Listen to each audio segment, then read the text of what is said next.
শুনবেন বিস্তারিত। কক্সবাজার থেকে চকরিয়াগামী ট্রেনে এক মশার সাথে ধাক্কা খেয়ে ট্রেনটি ছিন্ন ভিন্ন হয়ে 30 ফুট মাটির নিচে ঢুকে গেছে।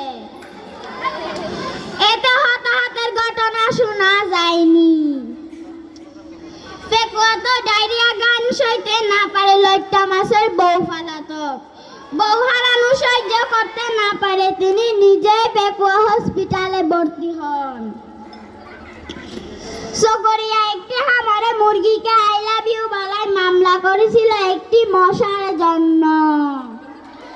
কারণ মশাকে এত ঘ্যান ঘ্যান করেছিল, মনে হয়েছিল মুরগিটির মশা যেন ভালোবাসার অফার দিয়েছিল। এদিকে আগামীকাল জাহান্নামের চৌরাস্তায় মাথায় একটি তেলাপোকা হারিয়ে গেছে। তেলাপোকাটি হারানোর সময় তার পরনে ছিল একটি ছেলেদের শার্ট।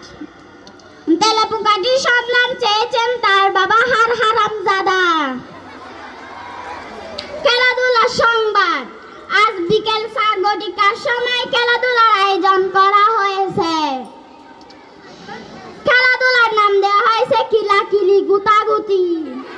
যারা প্রথম হবে তাকে ফাঁসি দিয়ে মারা হবে, যারা দ্বিতীয় হবে তাকে জেল জরিমানা করা হবে। শেষে আবহাওয়ার সংবাদ। গতকাল কক্সবাজার, চকরিয়া, পেকুয়া, মহকুমা, মহেশখালী, বাঁশখালী এসব এলাকাতে হুঁশিয়ারি সংকেত দেখিয়ে যেতে বলা হয়েছে। কারণ এসব এলাকাটিতে প্রচুর পাতলা পায়খানা হওয়ার সম্ভাবনা রয়েছে। আজ এই পর্যন্ত। পরবর্তী সংবাদ শুরু হবে বেলা 30টা। গতকাল সূর্য উঠলে আর ডুববে না, ডুবলে আর উঠবে না। আল্লাহ হাফেজ। এবার সবাই চলে যান। আসসালামু আলাইকুম। স্যার, আপনার নাম কি? আপনার নাম? মেঘলা। আপনি কোন শ্রেণীতে পড়েন? 3য় শ্রেণী। আপনি কোন ধরনের সংবাদ পাঠ করলেন? দেশের সংবাদ পাঠ করছেন। এটা কি অদ্ভুত সংবাদ না সাধারণ সংবাদ? সাধারণ সংবাদ।